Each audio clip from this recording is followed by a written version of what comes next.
All right. We're here.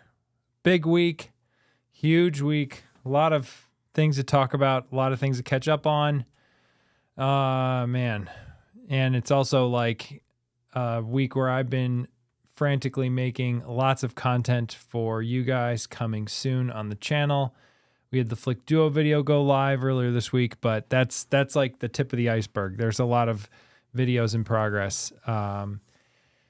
And then let's see. So one other thing I wanted to talk about really quick off the bat is, of course, my Sunday Scene newsletter, shameless promotion, but also just want to update you guys on, I haven't imported all the subscribers yet, but I will do that before I send the newsletter on Sunday. I just have way more things above that in the list right now. But this is my new website. So I moved back over to Ghost, which is what I used to use for my website. Basically the reason, and there'll still be some like little details I want to tweak, but the reason is because I've really enjoyed publishing this Sunday Scene newsletter, and Ghost makes things like publishing an email newsletter way easier. Squarespace is amazing until you want to post blog posts. And so then the other thing this allows me to do, which is more pertinent to you now, is smart home deals. So I have been debating about what to do with this for a long time, and I've tried different things in the past, but the tension has always been, what can I do that you would enjoy and find useful, but also what can I do that I can actually do reliably for you and have the time to make. And I've played with lots of different options. The latest iteration of it is really just to have a series of posts that are not sent in my email newsletter. These are just posted on my website as deals, and you can go through and see the latest deals for, all kinds of things. And I'll be posting deals here outside of like Prime Day and Black Friday. But of course, those are going to be the big ones. And of course, I'm still going to have a roundup video where I show like in context of like, this is a great deal because this product is great because of these reasons, and kind of summarizing and rounding up some good deals I find. So that's still going to be happening over on YouTube. That's still going to be like the centerpiece of a lot of the, the big sales, like the Prime Days and the Black Fridays, like coming up. So stay tuned for that video. I actually think that's going to turn out really well this year. In terms of like being a useful video for you. It's going to be, I think, a big Black Friday. It already is. But if you want just the quick links to different deals, you can go ahead and check out my description. I have not posted everything I want to post for Black Friday yet. I'm just kind of getting to it as I can. But the idea here is that I'll continue to add to it. And maybe as you're having some time, if you're in the US off with your family, or, just relaxing or whatever on the couch next week, you can go scan through these deals, watch my video, kind of figure out what maybe you'd be interested in as far as options. So not really going to talk about this too much on the channel tonight, but I did want to bring it up here just so you're aware, this new thing. And also, subscribe to my Sunday Scene newsletter. We've done 20 issues in a row without taking a break. Not saying I'm never going to take a break, but I plan on just continuing to do this. It's 3 things every Sunday that I think are worth your attention. It's not too long, and then just arrives in your inbox. So if you're already subscribed from the old version, you will automatically get the new one. But if you haven't subscribed, you can go put your email address in over there at ericw.org/newsletter. It'll take you right here, and it's completely free as well. So, not something I'm planning to charge for or anything like that. And also the new website has a toggle for dark mode. So if you're in dark mode, you'll see it in dark mode, which is nice. I think it's about time websites start supporting dark mode more.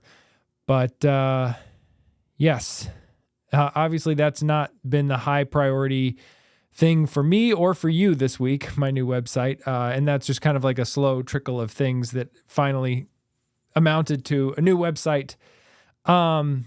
But we have Matter 1.5, which is a big deal. Finally, we get cameras in Matter, but does that actually matter? And I think we'll get into that, talk about that with some questions I think you guys might have about it. Got a lot of great folks in the chat as well. I want to say hi to some of you guys here. Good evening from wet Central Texas. Oh yeah, and I still need to fix the username thing. One of these days I'll get to it. That's a side note. So November is a month where there's a lot of new products coming out, and there's a lot of videos about like deals and other things. Just like I have videos to make, and like more videos to make in November than the usual month. And so there's this long list of all kinds of like little things in life that just aren't right now. Like things that don't work well in my smart home, things that I have sitting in boxes that I want to set up, but I haven't. More like personal smart home stuff, not as much like, I mean, it'll probably come out in some kind of video eventually, but not like, oh, I need to review this product, but more just like, oh, I want to put this LED light strip in my twins' room and set it up as like a nightlight thing, and like I've been putting that off all month, or just like all kinds of random other details of things that like I've just left kind of half done or not done. And, it's just over time that drives me crazy, but it's like, I got to just keep pushing those off until I get the rest of my videos published for November. And then I can, go have fun with a bunch of those things. So yeah, one of those is like random little things like the usernames don't line up on the live streams. They should be, I should be able to put it on your regular name and not your username. So haven't had a chance to dig into that with Ecamm settings and where that is. So yeah, one of these days. Saul, good to see you here. Yes, sitting outside. Oh, nice. Enjoying my live stream outside. Not missing Chicago. Yeah, we've had, it was a little warmer today, but pretty cloudy and gloomy and just, wonderful winter weather that everybody loves about this place. Good evening from warm Georgia. Jeff, all you guys are making me jealous of your warm weather. Good. Yes. And good evening, George. And thank you. Thank you, John. Hit the like button. Or sorry, Polk. I'm sorry. Is it, it's not Frederick, is it? Okay. Anyways. John, here's John. Good afternoon from wet Texas. Yes. And Make Smart Matter here. Having trouble reading. So I like writing newsletters, and I used to have, before I did YouTube memberships, which I now do. And I also, speaking of like little things, I have like things I've been wanting to do more for YouTube memberships, which I have not done yet, but I keep promising and saying they're coming, and they will come. I'm sorry. Just November is not the month to try new things. It's, as MKBHD describes it, it's the playoffs. It's when everything just is about executing videos. But I used to have a Substack last year. I tried it for a little bit. And I charged for the newsletter. And one of the sort of like premium features of that was that I would read you the newsletter so that you could get a podcast feed of me reading you the newsletter. And that was fun. But it was also a lot of work to record those and edit them and upload them. And so with this new Sunday Scene, I didn't want to add that extra thing. So sorry, I'm not going to make a video on the Sunday Scene newsletter, but it's not for everybody. I know of some people in my life who will read my newsletter but don't watch my videos because that's what they like to do. And then obviously there's people here tuning in the live stream and who prefer to watch videos, and you know what? That's great. One or the other or both, whatever works for you. I just try to be there for you in the places that make sense for you. Sorry. Just highlighting all your personal conversations here. Good afternoon from Australia, Robert. It's a very cool username, by the way. Awesome American makes sense, I'm guessing. The context there. Yes. I am doing well. I'm doing well. Thank you. User. Anyways, I don't know how to say your name, but yeah, it's been a really, it's, as I say, it's like frantic or busy this month. But it's also just really fun. Like there's just a lot of playing with new products and trying out new stuff. It's just really fun. I had the FP300 video earlier this month. That took a lot of time, it was a big project, spanned a lot of things. And you probably heard me talk about a little bits and pieces of it over the time on the live streams before it came out, like the Aqara light switches and Mars Tech and all that stuff. So bits and pieces like that. Fabian from Wet Central California. Oh, cool. Yeah, I used to live up in Northern California in the East Bay, out in Concord near Walnut Creek. I love California. It's a great state. Can't say I'm super familiar with Central California, though. I've driven through there all the way down to LA once, but that's about it. All right.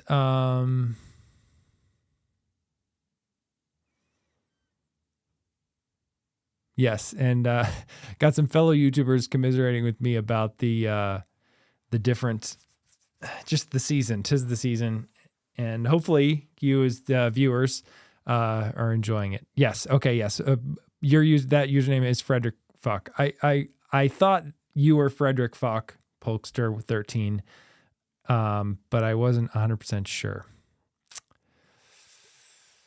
Lone Star Trent. Yes. Good to see you here. Hello. Oh, delay. 1 to 2 second delay. Hopefully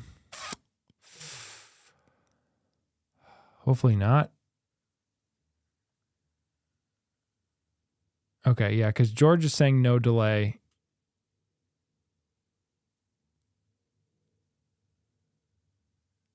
Oh, the user 124. Yes, thank you. All right. So the matter news that everybody's talking about. Of course, we didn't get a HomePod Mini from Apple. One of the other big things that everybody's been talking about as like a big thing that would eventually happen in the smart home is something around Matter getting camera support, right? There are different interpretations of it. And there's other things to Matter 1.5 as well. But the big one is, I thought I had a link here saved, but I don't. Let me pull it up. The big one is cameras. And with that, like, there's some interesting details of how it works, and it's kind of exactly how I thought it would be, but it might not be what everybody wants. So there's support for cameras where developers can now specify that cameras can interoperate with Matter-enabled ecosystems, and there's no need for custom API integrations, right? It's using WebRTC, which is a pretty standard video technology to sort of stream a stream of video.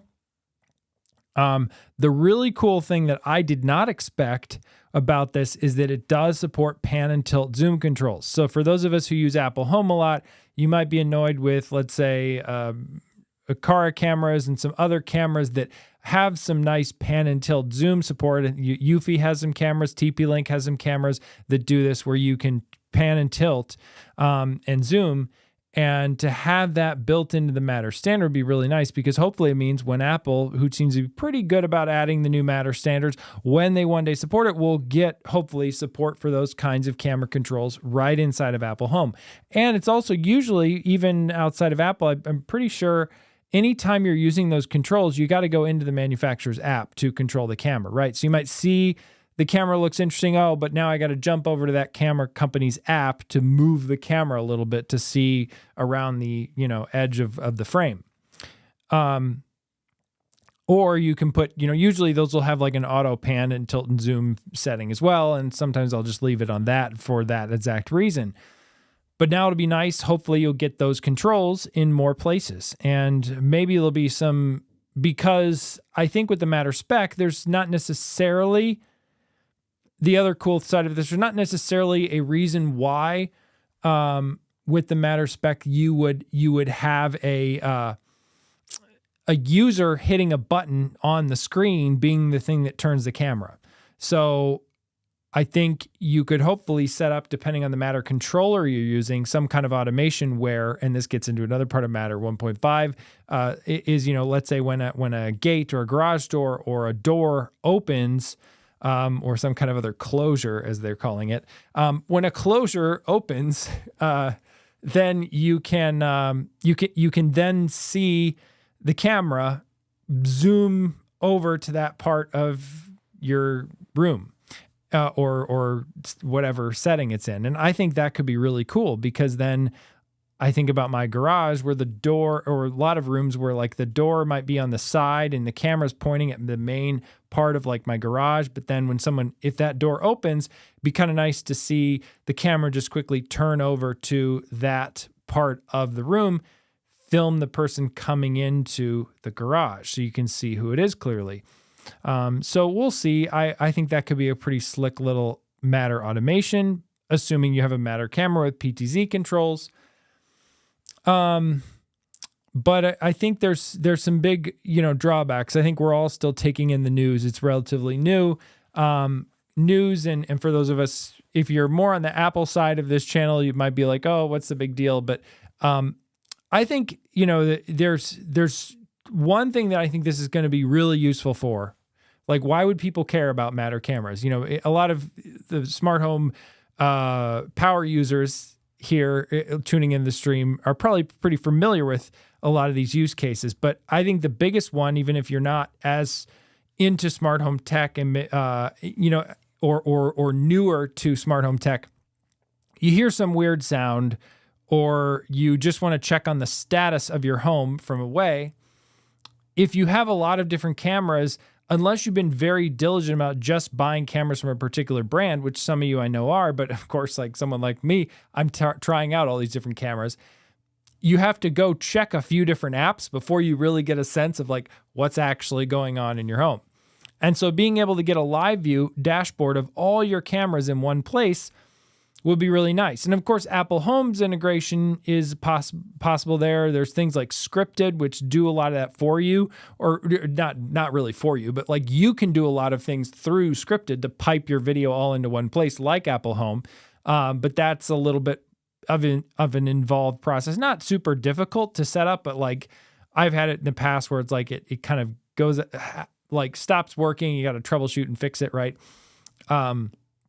So I think there have been solutions in the past to solve this problem, but to have something as standard as Matter, hopefully, where you can buy cameras from any number of different companies, they just have to support Matter, then you can put them in your smart home platform of choice, and potentially multiple of those platforms with multi-admin, right? So then your Homey Pro can be looking at the camera feed and analyzing it, as well as your Apple HomeKit Secure Video.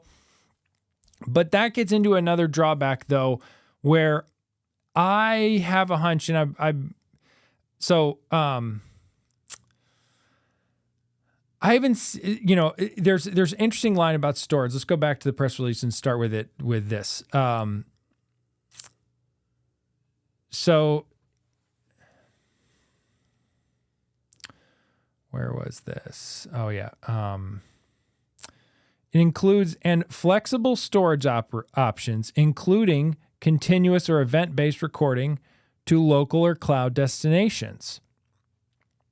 And, privacy zones and detection zones, that's another thing I'm just going to quickly gloss over. That's great that they have support for that. And the multi-stream configuration makes me think that maybe, I think that's probably like multiple cameras in one, right? So if you have like a doorbell where there's a camera pointed at the ground and forward, that you'd be able to see that, or some other kind of multi-camera configuration. So I think that's what multi-stream is. But back to the storage, it's like I don't know how much. I fear that companies will impose an unofficial or official time limit on their Matter streaming, because what you could see is that a camera manufacturer could ship a Matter camera, right? And then you go buy some smart home power user video platform that's like Homey, but it could be Homey, could be Home Assistant, could be some other company that makes some kind of a smart home NVR, right? And so then it's like their sales pitch would basically be like, buy the cheap cameras that you usually are cheap because they expect you to get their subscription, and then pair it with our thing where you don't have to pay anything and it's all local. And then they would have, like some kind of a AI detection chip and a slot for a hard drive or two. And you basically have this kind of startup company that makes an NVR that they don't really make any cameras.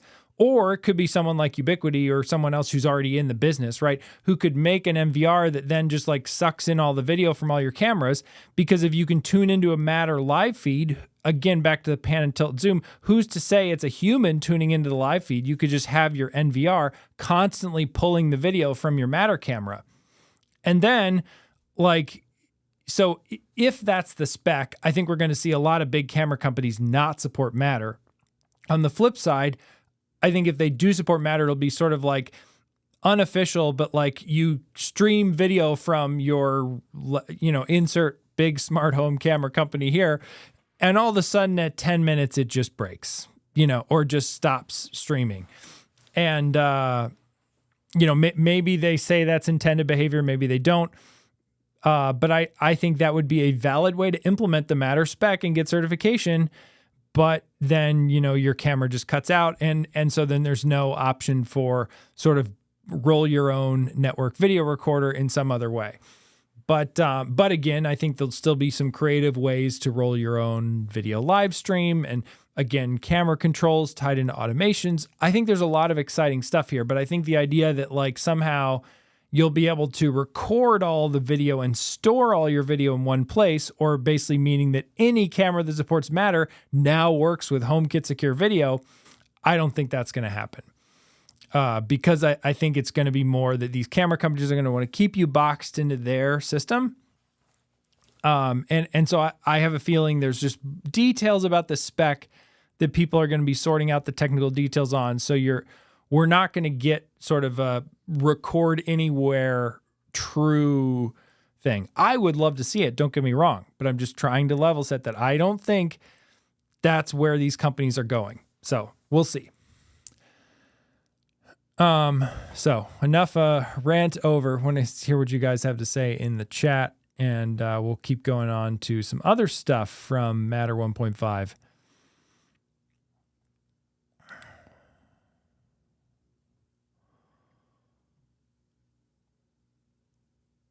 Yeah, as George says, it's about the screaming for this Matter camera news. It's about time. At the top of my logs is a great way to put it. Oh, okay, cool. Restarting the app worked for the delay. Yeah, good.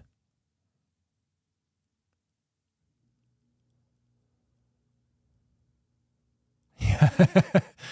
Lone Star Trent predicts Apple will support Matter 1.5 in the year 3052.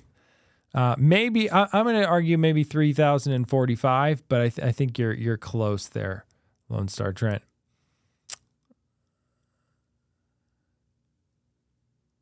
Yeah, and the G5 Pro already supports Matter.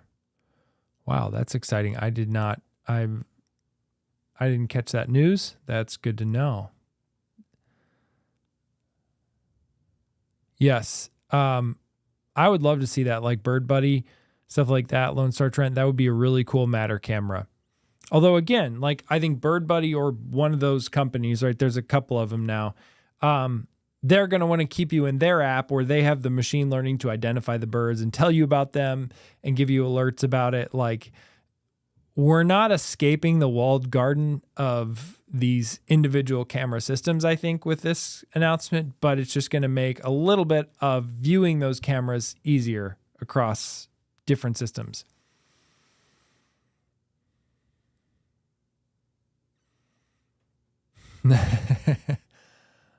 Good chat. Hello from Tokyo, Daniel. Thanks for tuning in.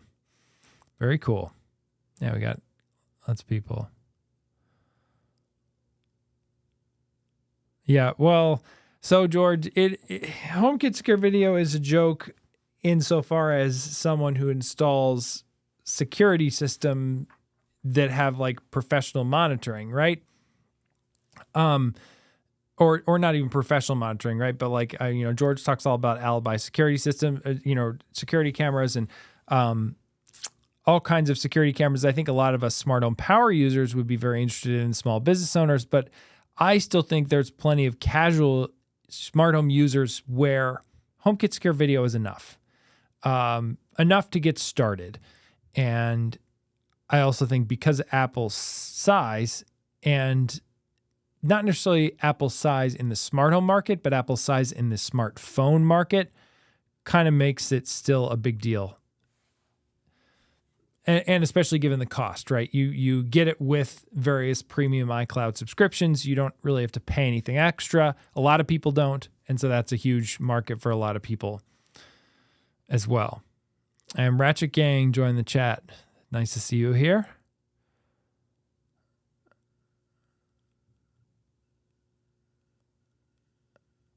Oh, so you're getting a G6 turret. That's exciting, Edgar.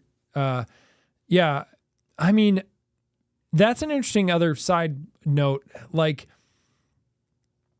UniFi and Ubiquiti has been getting more into Internet of Things as it applies to potentially home use, but also small and medium businesses, right? So they have these environment sensors and the whole Link system. I have it. It's one of those things that I have of like, oh, I want to set this up and play with it, but I haven't gotten around to it. Some of those UniFi new environment sensors. But with those, I think it's like, I haven't seen them support Matter on any of that, and I don't know if they will. And so given their lack of interest in supporting Matter there, I don't know if they'll support Matter for cameras. We'll see.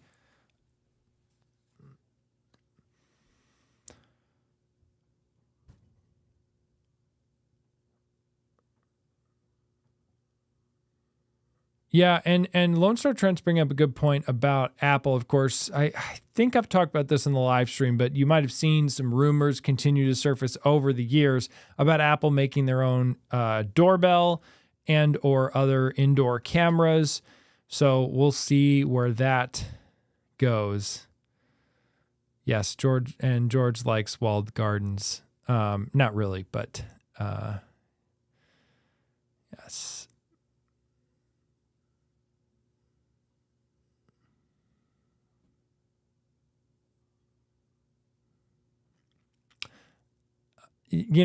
As far as companies Apple should buy, Lone Star Trent, it's actually would be a really interesting acquisition.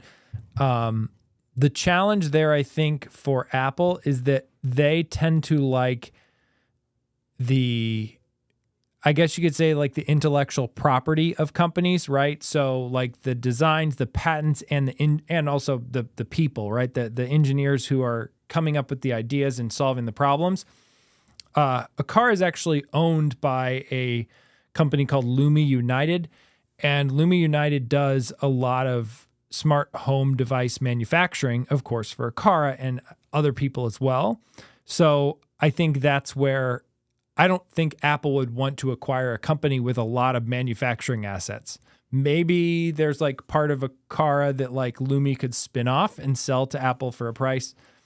I don't know. It's an interesting idea to consider in terms of Apple's, smart home tech. I forgot to turn on Do Not Disturb tonight. Apple's smart home tech ambitions. Do they have the staff to actually build out something? Of course, another news that I talked about in my Sunday scene that we don't really have time to get into right now is Tim Cook is probably going to be leaving the company within the next year. Not leaving the company, leaving the CEO role. He'll probably become something like chairman of the board, but there's kind of what seems like an intentional leak to the Financial Times last weekend about the plans are sort of accelerating to make someone, maybe John Turnus, the next CEO.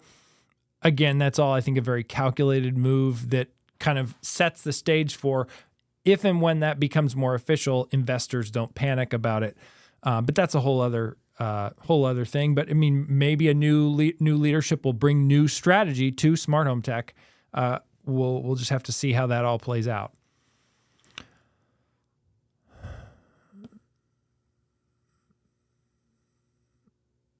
Oh, well, I think that's more in the AI space, which is a little bit different than the smart home space. Because there's, and we talked more about Apple and AI last week on the stream. I think it's a really good move that they're partnering with Google Gemini. I think some of Google's Gemini announcements this week around some of their private versions of it sound a lot like where Apple's headed. So we'll see. I think in the long run, it would be good for Apple to have some kind of model capabilities, but development capabilities. But I think in the near term, they can partner with Google or other companies and get what they need.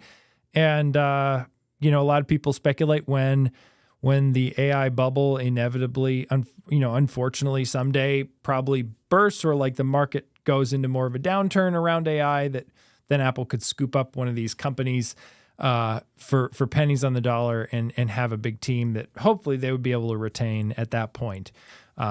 So yeah, that's a whole other layer of this. But again, I think that's another interesting point going back to Matter 1.5 is that you don't see anything around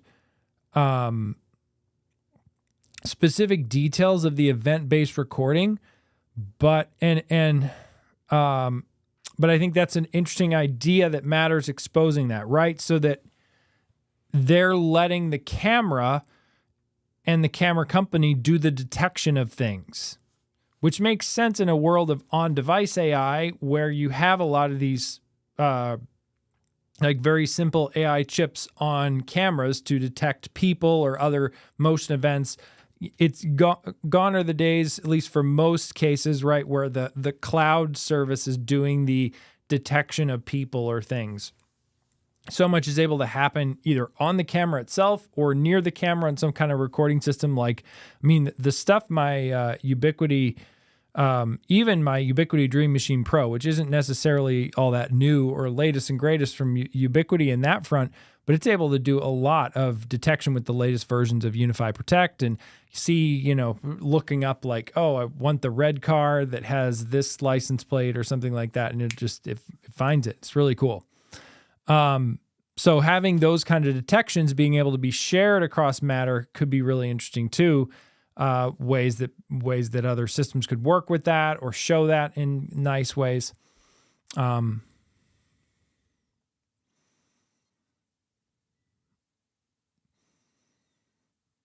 Yes. Yeah, Ratchet Gang, this could be a whole live stream about thoughts about that. I agree. I think he has a lot of great stuff to be celebrated. Maybe some areas I think where some new perspective might be good.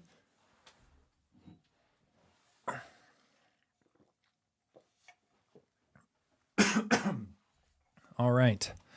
So let's see. We talked about most of the exciting camera stuff with Matter 1.5, but I do want to break down a little bit more of the announcement and get your thoughts on it too. So enhanced support for closures. Now, in this case, closures means like a wide range of openings in your home, right? Or so window shades, drapes, awnings, gates, garage doors. And it's through a simplified modular cluster design. Manufacturers can represent these with different kinds of motion types.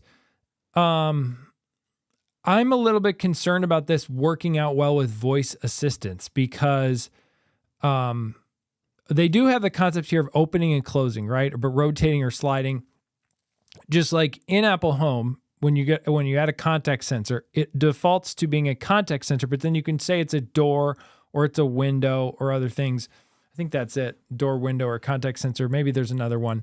But then from there, you can then ask your voice assistant from Apple Is the door open? Is the front door open? Is the garage door open? And it'll tell you. So as you're driving down the street with CarPlay, you can ask it and it'll tell you. So you can know, oh, good, I remembered to shut the front door before I left, or whoops, I forgot, let me go back. But with this whole new Matter standard, I'm concerned that there'll be issues with those assistants because it's like, well, that door actually slides. So I can't tell you in the same way, or like your question, the words of your, like, obviously voice, like both sides of the equation can you and the voice assistant can understand what's being said.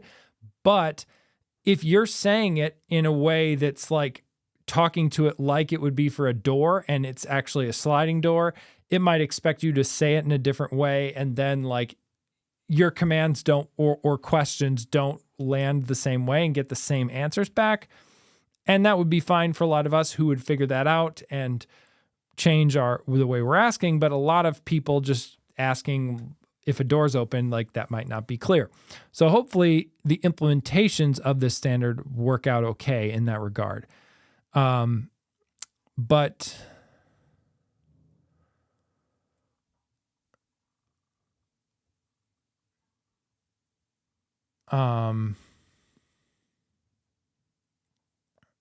and I also, it's funny because I never really saw this as too much of a problem, but maybe it's because a lot of the smart home standards are just taking care of it for you, right? The closure side of it. And then we have soil sensors, which is for smarter water management. And so this will be nice for if you do any kind of smart irrigation or smart lawn care. Between smart robot mowers, smart sprinklers, and smart weather sensors, and now smart soil sensors, like the garden and the lawn are really starting to become like prominent parts of the smart home, right? Like how do you care for these things in your yard and all this kind of smart tech around it. I mean, someone brought up earlier the Bird Buddy or like bird cameras, right? Bird feeder cameras. That's a whole other category that's really interesting too, around outdoor smart home tech. Of course, back to the start of the stream, I don't live in a great place to experience the great outdoors for a bunch of the year, but I'm sure that'll present interesting cases as I try stuff. It's like, well, this works great until it gets to be -20, but like, and then there's smart snow blowers. Like there's layers to it, but I just, we'll see how this all shakes out. But I think this adding smart soil sensors and Matter is just a sign of like a bigger change I see in the industry, where if you haven't thought about smart outdoor tech for caring for your yard or your garden or whatever else, I think that's going to be an area that's like building more momentum in the next year and beyond. So we'll see. I mean, think about that too, is like, oh, do I want to add a Wi-Fi access point outside? I put one out on my back deck this year. That can be nice to get more things signal out in your backyard. Obviously, a lot of devices out there are going to be more probably thread-based or Zigbee or Z-Wave long range. But anyways, just thing to think about as you're like thinking long-term with your smart home. So that's that. The last thing, well, I guess we could get into the TCP transport, but I just don't think I haven't read enough on that to really understand what's going on there. But I imagine some of it's like just with supporting cameras, there's going to be bugs with otherwise, making sure that they can send large amounts of data for camera feeds across your network in a reliable way. Yeah.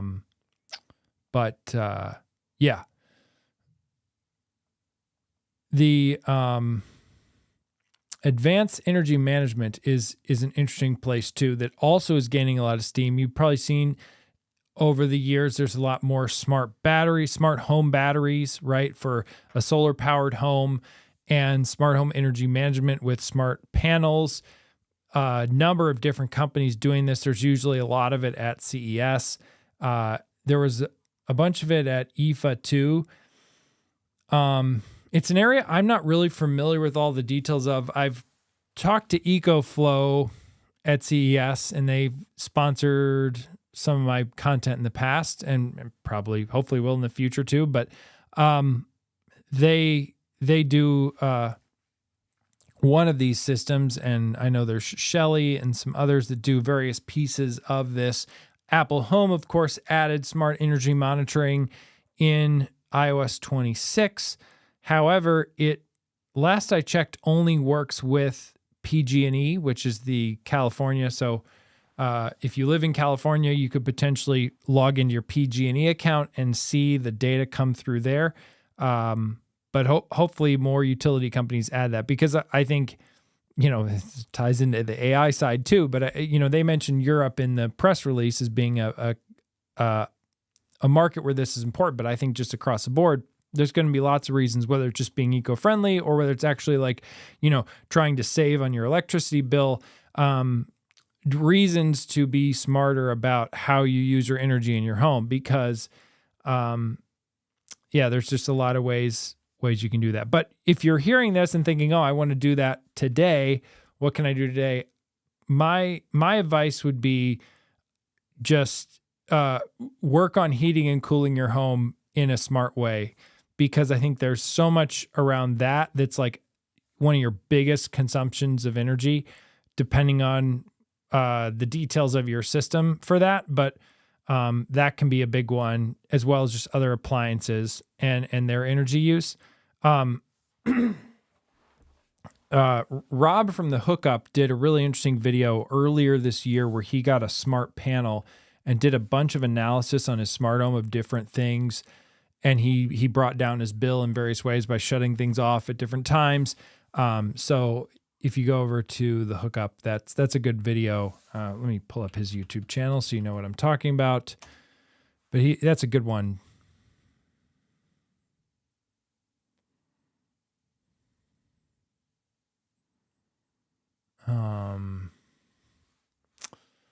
Pull this up.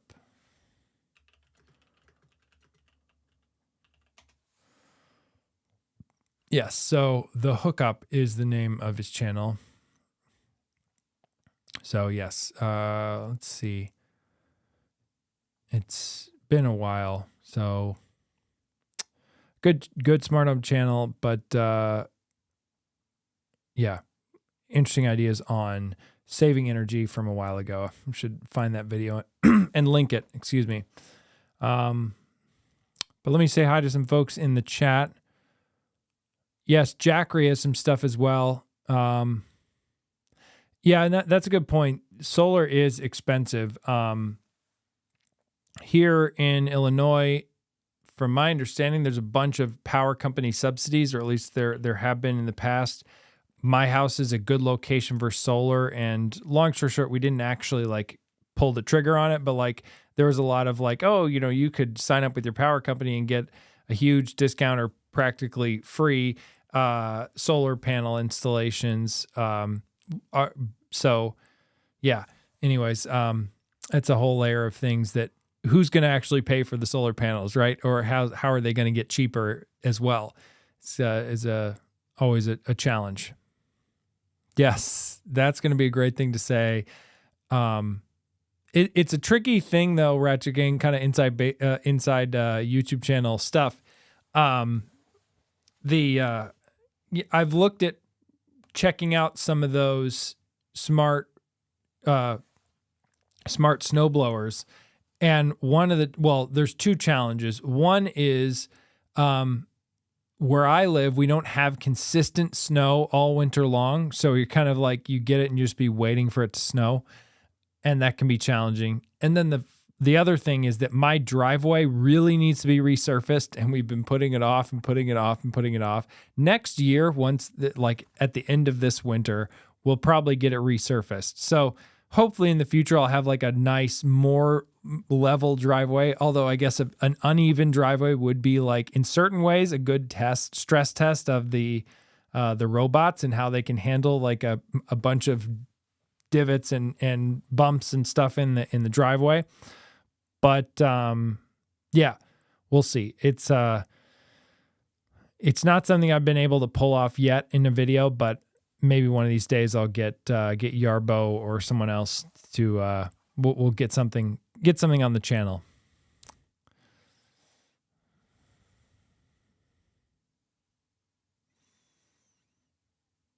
Yes, and also cold is bad for lithium batteries. That's another good point. And that relates to, I guess, all of our conversations. Yeah, and John is right. I don't follow this too closely, but I do know that solar is getting cheaper. So it's progress. That's a whole layer of topics. Again, we've touched on some things that could be an entire live stream or more, and that's another one right there, I'm sure, but not something I'm up on, ready to talk about today at all. Lots of other funny comments in the chat here. All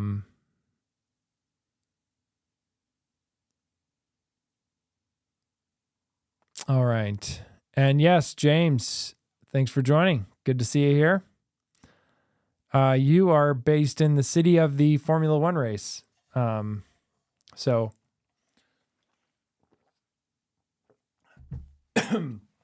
I was, my oldest son is just obsessed with Formula One right now. I've been into it and following it, but he just loves it right now. And so we were watching the practice a little bit earlier this evening together before he went to bed. And seeing the scenes of Las Vegas got me excited for CES. Of course, I'll be going out there and covering it again this year or next year. And yeah, so that was fun to just see different parts of Las Vegas all dressed up in sort of a racetrack now. But quite the event. And yeah, I don't think it's raining. Free practice, it was not raining. You would not be able to tell that there was a flood that went through. What was it yesterday? I don't know. So.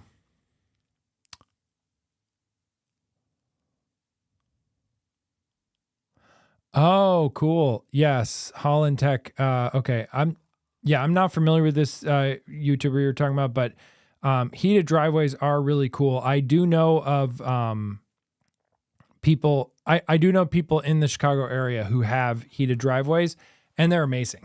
Right. But it's definitely something out of my price range. I've not something I would be into, but it's cool that you can do it yourself too. But yeah, it's a very nice thing. And then there's certain ski resorts as well. Or like ski resort towns, right? They'll have like that kind of system as well. Usually I think it's done with some kind of warm pipes underneath the surface.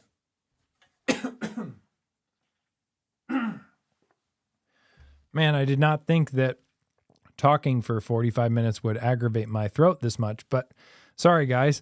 I'm doing my best to hang in here. Okay. Yeah, there's Lone Star Trends mentioning one, I think, down there. So yeah, it's a thing. You can heat your driveway and take care of it that way. And I guess, if that heater is smart, then you don't have to do your snowblower. So different options. And that gets into another thing too that I think is an interesting challenge to solve. I've seen some deals for Black Friday around like robot mowers, right? But in general, I think the cost of robot mowers needs to come down a little more because the economics of it in terms of like versus just hiring a person or a team to mow your lawn, depending on where you live and the options you have for that and like the size of your lawn and stuff, it could quite possibly be cheaper. Or it would take more than an entire summer, right, for a robot mower to be cheaper than just having someone come once a week and mow your lawn. There's a lot of variables there, but I think more or less for a lot of Americans, it's still probably cheaper to hire somebody to mow your lawn than it is to buy a robot mower and do all the upkeep of it. It doesn't mean that I don't think robot mowers are cool tech and won't one day get there. They're certainly getting there from what I can see of like being easier to use and better at avoiding obstacles and not having to, install like borders in your lawn around the ground or anything.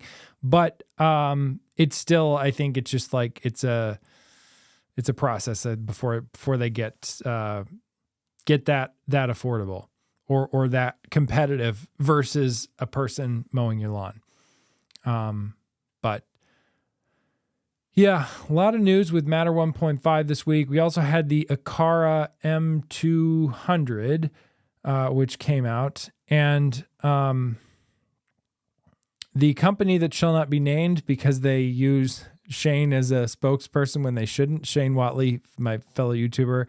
But we're seeing more and more companies make these battery operated millimeter wave sensors, right?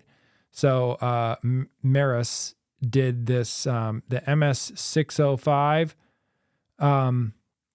Anyways, The Verge covered it. Meris sent me the previous version of this that's wired. I just never ended up making a video on it. But yeah, it's interesting to see more companies doing these battery operated things because we of course had Aqara, which we talked about last week on the stream and in my video. They've sold out for the foreseeable future from what I understand of the FP300. But we had LaFair make one, and that seems to be a really compelling option too. I have one sitting in a box out there that I want to play with some more. So there's Meris, and then there's also SwitchBot is also making a wireless presence sensor. So having a battery operated presence sensor is another great quality of life improvement advancement for smart home tech, because then you can really start to have truly automatic lights of like, I walk into a room, while I'm in the room, the lights are on, I leave, the lights turn off. And that doesn't work for every room in your home all the time. I think that would, for some people, that might drive people crazy who you live with. And it's not quite bulletproof yet, but I mean, the tech I've seen with the FP300, it's pretty close to bulletproof in a lot of scenarios. And, and I think in general, the industry's getting there. So yeah, more battery operated presence sensors, which is a great thing to see. And then another cool thing, I know we talked some about 3D printing on this stream. And of course I made a video about it earlier this year, but Apple had a really cool press release earlier this week, just about how they 3D print the Apple Watch Ultra titanium case, which of course is much more involved and serious than the 3D printing that I do in my home and a lot of people do. But I just thought it was really cool how they're showing off their kind of manufacturing expertise here of making these some cool animations of showing the batches of watch cases get made. And the long story short is, I guess, like it saves them a lot of material to 3D print them. And then this is where they get coated with this like, isn't that like a rough depowdering? Okay. Yeah, but just really cool videos and visuals in this press release of the manufacturing process. It reminds me of those old days of Apple doing those videos with Johnny Ive where he'd like narrate about this when they announced the product. I think it's cool to see it somehow make its way into stuff we get to see, of like all the stuff that goes into making the watch on your wrist. I still have my Ultra One. It's great. I'm continuing to use it. No problems, but yeah. Anyways, the new one looks cool too.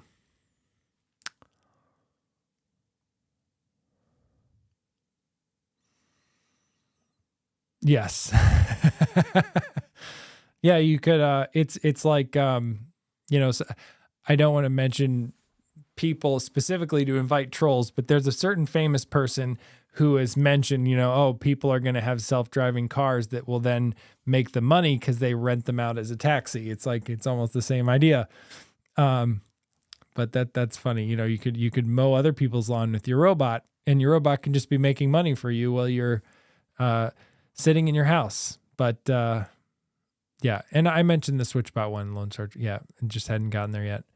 SwitchBot also, yeah, they have. I'm really excited about a lot of their tech they announced at IFA. They had a really big IFA, and I think we have a lot more to see from SwitchBot. They seem to really be firing on all cylinders and trying to grow into a much bigger company than you might think of SwitchBot thus far.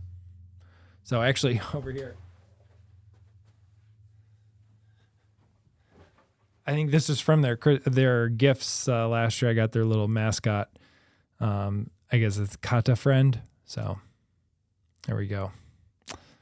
That's your SwitchBot mascot for the night. But